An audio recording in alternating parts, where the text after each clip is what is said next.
After my millionaire grandfather died and left me everything, my parents, who'd ignored me all my life, dragged me into court to take it back.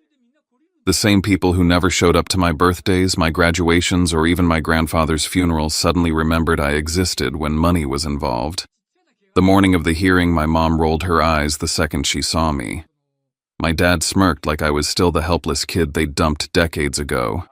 But then the judge looked up, froze mid-sentence, and said, "Wait. The charges are against you." His voice echoed through that silent courtroom. My parents didn't know it yet, but they were about to find out who I'd become and what I'd learned from the man they'd abandoned me with. I'm Kalen Drevin, and this isn't just a story about inheritance. It's about justice, about showing up when nobody else does, and about finding out that sometimes blood means nothing when love has already chosen you. Before I share my story, I want to know you're here with me. Just say listening in the comments or tell me where you're from. I love hearing how far my story reach. Sometimes even the smallest connection can make a story feel heard. Thank you. And now, here's my story. If my words resonate with you, if you've ever felt forgotten or underestimated, please subscribe. You'll find stories here that remind us all, no matter who left you behind, you still have the power to stand tall again. Monday morning light cut through the tall glass windows of the Sonoma County Courthouse like a blade. The floor smelled faintly of polish and old paper. Shoes clicked across the tiles, pages shuffled, voices hushed to murmurs. I sat straight, the collar of my dark suit stiff against my neck. The folder in my hand was worn from the night before, edges softened by the hours I'd spent reviewing the same evidence again and again. When I stepped forward, I didn't look at them at first. I didn't need to. I could feel their eyes before I even reached the defense table. My mother, Lorraine, tilted her chin slightly and rolled her eyes, the kind of dismissive gesture that had defined my entire childhood. My father, Trent, leaned back with his arms crossed, a smirk dragging the corner of his mouth. They thought this was already won. The scrape of the judge's chair cut through the silence. Judge Raymond Holt lifted his gaze from the file and froze mid-page. His brow furrowed. "Wait," he said slowly. "You're the defendant. You're Assistant U.S. Attorney Drevin." The courtroom went dead quiet. My parents' faces twisted in confusion, almost fear. My mother whispered something to her lawyer, probably asking what Assistant U.S. Attorney meant. My father stared at me, his smirk collapsing into something smaller, unsure. "Yes, Your Honor," I said, my voice steady. Defendant in this civil suit and named beneficiary of Judge Elias Dreven's estate. It was strange saying my grandfather's name in that room. The walls swallowed it, made it sound heavier than it should. He'd spent 40 years in similar rooms wearing the same robe Judge Holt wore now. The same robe that hung in my office closet, folded and waiting. Their lawyer, a man named Caraway, cleared his throat and began outlining their claim. The plaintiffs, Lorraine and Trent Dreven, assert undue influence over the late Judge Dreven, claiming mental incompetence at the time the will was signed. In other words, they were accusing me of manipulating my grandfather. I looked down at the documents in front of me. 2 years old, notarized, airtight. Medical records from his physician confirming cognitive stability. My own records of visits every week, every Sunday dinner. A sealed letter addressed to me in his handwriting. And the bank statements, $3,000 wired to my mother every single month for over 20 years. More than $800,000 total. I had the truth, but truth is only as strong as the person willing to speak it. Judge Holt shuffled his papers again, though he wasn't really reading. I could see something flicker behind his eyes. Recognition, maybe even guilt. Holt had clerked for my grandfather 3 decades ago. He knew the man's precision, his iron memory. He knew that if Elias Dreven signed something, he meant it. And yet that recognition didn't stop the weight pressing into my chest. Sitting across from my parents, 2 strangers who happened to share my DNA, felt like being dissected alive. They didn't even know who I was. Not really. 10 years of law school clerkships, prosecutions, none of it had reached them. Not one call, not one question. They never cared until caring came with a price tag. When Holt scheduled the hearings, his voice trembled slightly. "We'll proceed to evidentiary review in 30 days, he said. The gavel struck a sharp sound against the polished wood. My mother exhaled through her nose, triumphant as if she'd already won. My father smirked again, smaller this time. I stood gathering my files. If they want to turn love into evidence, I thought I'll let justice be the witness. As I walked out, the chill from the marble floor climbed up through my shoes. The echo followed me into the hallway, and for the first time in years I realized just how quiet blood ties could be when they're empty. Santa Barbara, 1993. My first memory wasn't a face, it was rain.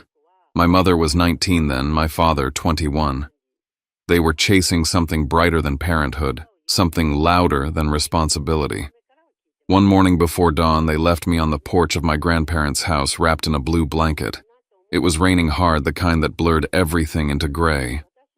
My grandfather, Judge Elias Drevin, found me first. He'd been leaving for court when he saw the basket. He lifted me out, rain soaking through his overcoat. My grandmother May pulled me from his arms and pressed me close to the warmth of the kitchen stove. "He's freezing," she whispered. That house smelled of wood smoke and sugar. Every memory I have of childhood begins there, the kitchen counters dusted with flour, the hum of old jazz on the radio, the sound of my grandmother laughing as I stood on a stool trying to pour chocolate chips into cookie dough. I spilled more than I managed to mix, but she never scolded me. She just smiled and said the best cookies are the ones made with extra love and a little mess. There's a Polaroid from that morning. I'm 4, my face smeared with chocolate, grinning at the camera. On the back, in my grandmother's looping script, "Love is the only thing that leaves a beautiful stain." For years I believed my parents were just busy. My grandmother said it gently whenever I asked. "They're doing important things, sweetheart. They'll visit soon." Kids believe kind people. So I waited through birthdays, holidays, scraped knees. They came sometimes. My mother would glide in wearing perfume heavy enough to fill the whole room, her phone always pressed to her ear. My father rarely came inside. He'd wait in the car, engine running, tapping the steering wheel like he was counting down the minutes until they could leave. Christmas visits, if they happened, lasted less than an hour. They brought shiny toys and no conversation. My grandmother would cook, my grandfather would try to keep the peace. But even then I noticed the way he looked at my father, stern, disappointed, like a man who'd already seen the ending of a story and hated it. When I was 8, my grandmother told me something she never meant to. She was washing dishes, talking half to herself. "Your mother called once after she left you here. Not to ask how you were, she needed help with rent in Los Angeles." I remember asking, did Grandpa help her? "Of course," she said quietly. "He always did." That was the day I learned generosity can be mistaken for forgiveness.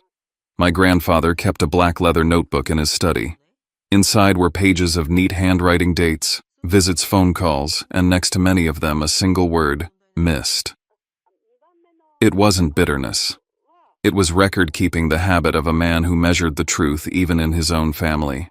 Sometimes I caught him looking at that notebook before bed. He never spoke about it. Just closed the cover and turned off the lamp. He never said my parents' names in anger, not once. But silence can be sharper than any accusation. As I grew older, I stopped asking when they'd come. I stopped setting extra plates at the table. I learned that waiting could be a form of self-inflicted pain. Now, sitting in a courtroom decades later, those old rains echoed in my chest. The same cold, the same loneliness. The only difference was that this time I wasn't the baby left on the porch. I was the man who had learned to stand under the storm. I don't hate them. I don't think I ever could. But I've come to understand something my grandfather must have known all along. Family isn't defined by who leaves you, but by who stays. And in that simple truth, there's a kind of justice no court will ever be able to rule on. Spring in Willow Creek always smelled like wet soil and sunlight. The hills would turn soft green again, and the tulips my grandmother planted each year would rise in perfect rows, red gold and pale pink. The colors, she said, reminded her of reasons to stay. That spring, I was 18, counting the weeks until graduation when everything ended one ordinary morning. I found her in the garden just after sunrise. The coffee pot was still dripping inside, and she was lying between the rows, her gloves still on her hand, clutching a small cluster of bulbs. Her hair was dusted with soil, her face calm as if she'd simply fallen asleep mid-task. I remember shouting her name, my voice cracking against the silence, and then the world blurred into sirens, flashing lights, and the smell of rain on fresh dirt. At the funeral, my grandfather didn't cry. He just sat through the service, holding those same bulbs she'd meant to plant, his thumb rubbing away the soil that had dried on them. After everyone left, we sat together in the garden she'd left unfinished. I placed my hand on his shoulder and said quietly, "I'll plant them, Grandpa. I'll keep her garden going, for both of you." He didn't answer, but I saw the way his throat moved as he swallowed hard. That night he left her chair at the dining table untouched. It stayed that way for years, an empty seat that somehow made the room feel whole. We began a routine after that Sunday dinners, just the two of us. Sometimes we ate her pot roast from the recipe cards she'd written in looping cursive, the edges yellowed and fragile. Sometimes we tried something new and burned it, laughing anyway. Those dinners became the quiet heartbeat of my life. Her handwriting followed me everywhere. Inside an old tin box she'd left me were short notes on index cards. "Don't chase perfect, chase peace. You can't teach kindness, only show it." I kept them tucked inside my law textbooks later, the kind of wisdom that didn't come from lectures. My grandfather changed too. He still wore his judge's robe, still kept to his schedule, but something gentler moved beneath the precision. He began bringing me to his courtroom, not to show off, but to teach. He wanted me to see what calm looked like in the middle of chaos, the patience between questions, the silence before a verdict. He told me once, law isn't about punishment, Kaylin. It's about proportion. It's knowing when to stop. I wrote that down that night in my first journal. If justice isn't kind, it's only arithmetic. By the time I left for Stanford, the decision to study law didn't feel like a choice anymore. It felt like gravity. Still, every Sunday, no matter how far behind I was, I drove back to Willow Creek. Dinner with him was the one appointment I never canceled. The night before I left for school, he called me into his study. The smell of old leather and cedar filled the room. He handed me a thick envelope, not heavy like cash, but dense with papers. Inside were annotated case studies, his notes in the margins, and a small brass key. "This isn't money," he said. "It's perspective. The key is to my office safe. One day, if you forget what you're fighting for, open it." I nodded, tucking it away without asking questions. As I turned to leave, he added something softer. "There's another envelope inside, sealed in red. For you only when your conscience is tested." I didn't ask what he meant. Back then, I thought I'd never reach that kind of crossroads. Years later, I would find out how wrong I was. I left for Stanford the next morning, the sun still low, the garden glistening with dew. As I drove down the long dirt road, I looked back once. My grandfather stood on the porch in his robe, one hand raised, the other resting on the porch post where tulips would bloom again by spring. I carried that image with me into every classroom, every courtroom, every moment that tried to shape who I would become. I began my career wrapped in the armor of logic, but no matter how far I went, the smell of earth and tulips followed me. It was the scent of where I learned that justice, like flowers, only grows if someone keeps tending it. The summer heat in Sonoma arrived early the year my grandfather died. I'd been buried in cases at the Department of Justice in San Francisco and hadn't made it back to Willow Creek for 6 months. When I finally drove up the long gravel road, the grass was overgrown and the tulips had withered into pale husks. The house looked smaller than I remembered. "He died in his sleep," the caretaker said. Peaceful, they told me, as if that softened the blow.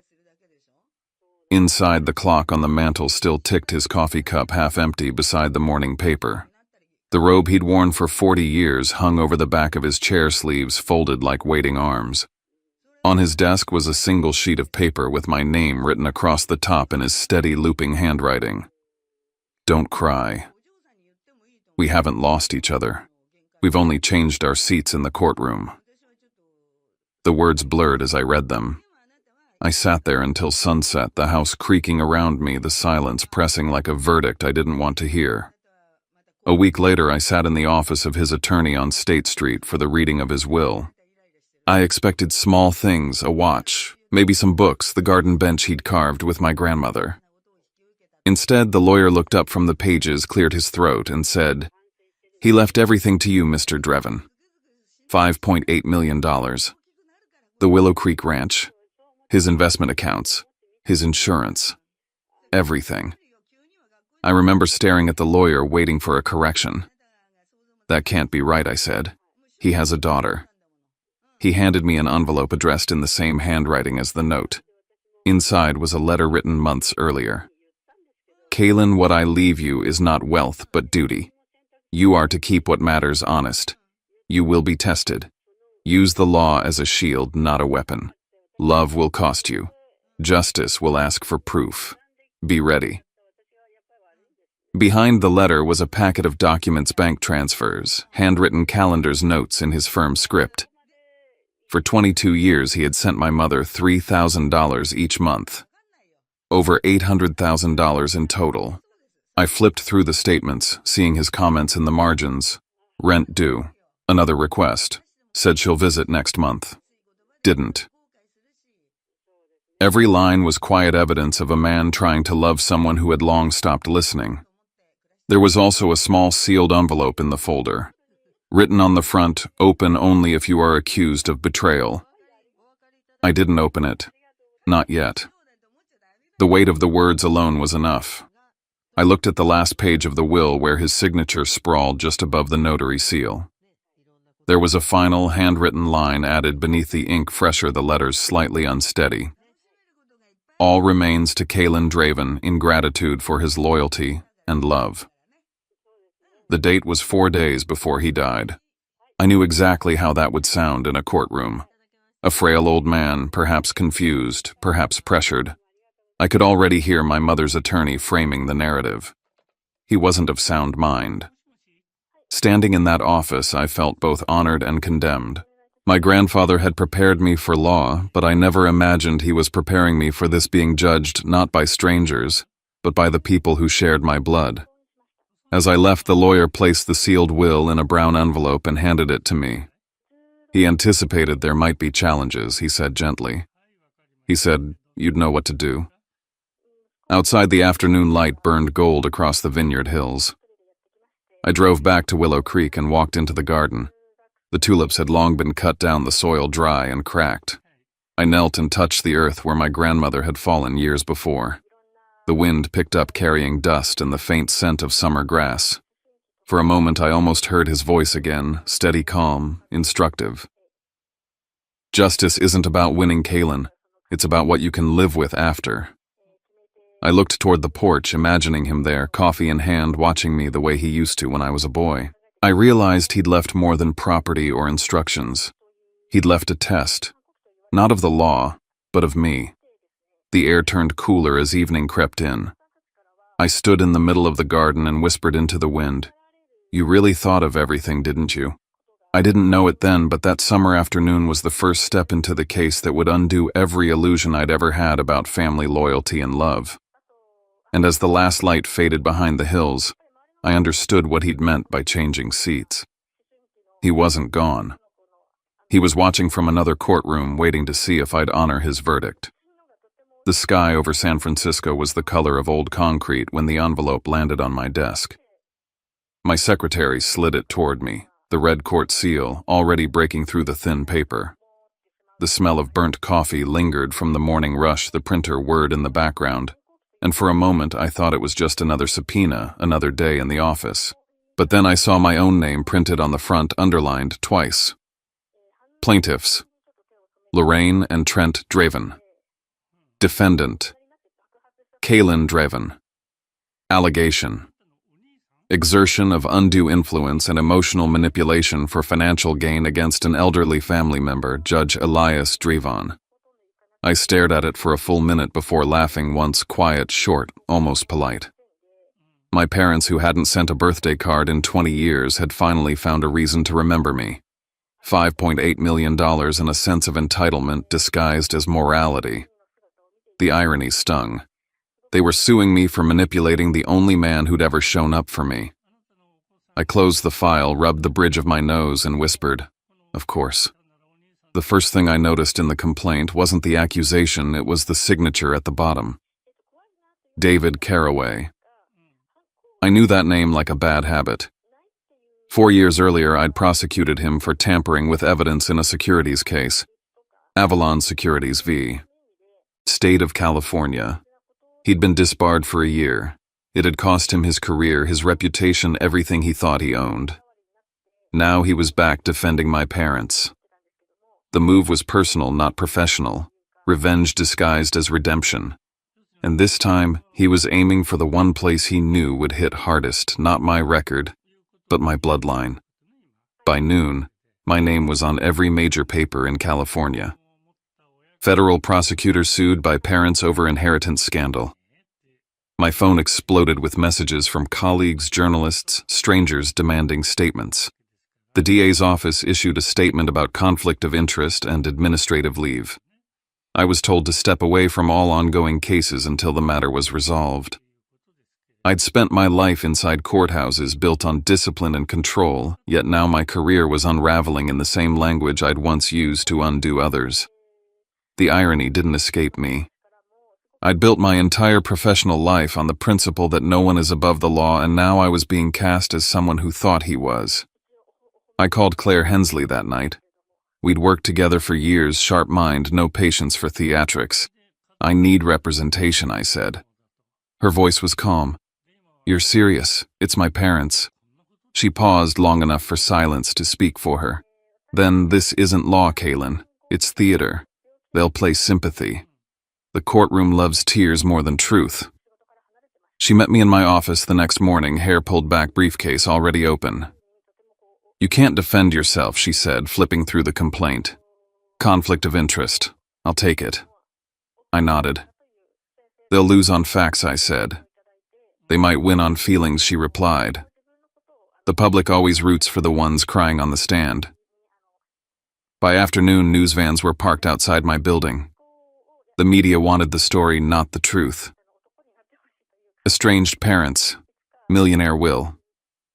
Betrayed son turned prosecutor. I was a headline waiting to happen. That night I drove north to Willow Creek, back to the house where it had all started.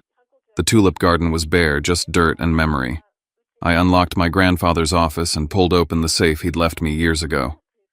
Inside were neatly stacked folders, each labeled in his handwriting. One stood out, Holt, private.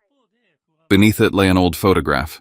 My grandfather younger, standing beside Judge Raymond Holt, the same man presiding over my case. On the back, written in the familiar ink I'd grown up reading, "The man who knows the final truth." For a long moment I just stared at that line. My pulse slowed. Holt hadn't just recognized me that morning in court, he'd known exactly who I was and exactly what this case meant. I locked the safe again and turned off the light. If justice is a game, I thought, then this is the last round and my opponents share my last name. The courthouse in Marin was packed from floor to ceiling the morning the trial began. The air buzzed with whispers, camera shutters, and the low hum of speculation. Reporters lined the hallway, their microphones raised like bayonets. I walked in with Claire beside me. She looked composed. I didn't. I could feel the weight of every eye tracing my steps. My mother Lorraine sat in the front row dressed in black, her hand clutching a tissue she hadn't used. My father Trent sat beside her, his face a careful mix of pity and triumph. Judge Holt entered from the side door. His gaze brushed past me for a moment longer than it should have, something between recognition and warning. He adjusted his glasses, cleared his throat, and called the court to order. Caraway started first. His voice was smooth, rehearsed, almost theatrical. "Ladies and gentlemen, this is a story of a son who turned away from his parents, who used his grandfather's grief and failing mind to claim what was never his to begin with." He gestured toward a large monitor. A photo appeared me in my graduation gown at Stanford. Alone. "Notice who's missing," he said. "His family." Because for Kaylin Dreven, family was only useful when it benefited him. The audience murmured. My mother dabbed her eyes. It was a performance, one she'd been rehearsing her whole life. Claire leaned toward me. Let him talk, she whispered. Truth doesn't need to shout. Then came his second act. Caraway introduced a psychologist who claimed my grandfather had suffered from post-grief depression after my grandmother's death. A man in that condition, he said, is easily influenced by those closest to him. Claire stood for cross-examination. Doctor, she said, have you ever met Judge Elias Dreven? He hesitated. No. Then your diagnosis is based on assumption, not observation. She turned to the jury. That's not psychiatry. That's storytelling. The room shifted. The doctor's face drained of color. But Caraway wasn't finished. He called my mother to the stand. She walked carefully, pausing just enough to appear fragile. He was everything to me, she said, her voice trembling. But after May died, he changed. He stopped calling. He let Kaylin control everything. Claire waited for her to finish before rising. Mrs. Dreven, you visited your father how often in his final decade? Lorraine swallowed. When I could. Records show 8 visits in 10 years. Is that correct? Her eyes darted toward Caraway. I was busy, and yet Claire continued, your father transferred you over $800,000 during that time. Is that also correct? The courtroom went silent. When she stepped down, Caraway's jaw was tight. He reached for his next weapon, a letter. Your Honor, he said, we present a handwritten apology from Judge Dreven to his daughter expressing regret for being distant. Holt took the document, scanning it. Is there an original? No, Caraway admitted. Only this copy. Claire requested handwriting verification. The expert shook his head. It's inconsistent with known samples. The lie fell apart under the weight of its own ink. Still doubt had been seeded. Holt leaned back, expression unreadable. I could feel the moment slipping away, the truth losing ground to performance. That's when I reached into my briefcase and pulled out the red-sealed envelope my grandfather had left for me. My hands shook as I broke the seal. Inside was a small USB drive. I handed it to Claire without a word. Your Honor, she said, this is an authenticated recording dated 3 years before Judge Dreven's death. The room fell silent as the audio played. My mother's voice filled the speakers, tired, sharp, unmistakable. I don't want the boy. I just want what's owed to me. My grandfather's voice followed, quiet but firm. Lorraine, love isn't debt. You can't cash it in. Then her answer, cold as metal. You always choose him over me. When the recording ended, the silence was deafening. Even the reporters had stopped typing. My mother's face crumpled. That was taken out of context, she stammered. Holt leaned forward. I was present during that conversation, he said, his voice steady. Both parties were aware they were being recorded. The court accepts it as admissible. For the first time, I saw fear cross Caraway's face. He opened his mouth, then closed it again. I looked at my mother. I never asked for anything, I said quietly. I just stayed when you left. Holt's gavel came down hard. Court will adjourn until verdict. The echo rang through the room like a closing door. My mother sobbed into her hands. My father sat motionless, staring at the floor. Claire touched my arm but said nothing. As I walked out into the hallway, the noise of the crowd blurred behind me. Cameras flashed. Reporters shouted my name. None of it mattered. The trial was almost over, but the ache inside me was just beginning. In the reflection of the courthouse glass, I caught my own face, calm, controlled, and unfamiliar. For the first time, I understood what my grandfather meant when he said justice would test me. It wasn't about proving innocence. It was about learning how much of your heart survives the truth. Fog hung low over the courthouse, and the wind off San Pablo Bay cut through my coat as if the fabric were paper. I sat in the car with Claire and listened to my watch tick. Neither of us spoke. Outside, camera crews clustered at the steps, mouths moving, lights blinking the story already written on their faces. I breathed once, then again, and opened the door. Inside, the gallery was full. My mother wore a black dress and the strained pallor of someone who'd practiced looking fragile. My father sat a row behind, eyes raw, jaw set. Judge Holt took the bench and the room stilled. He read for a moment, then lifted his gaze.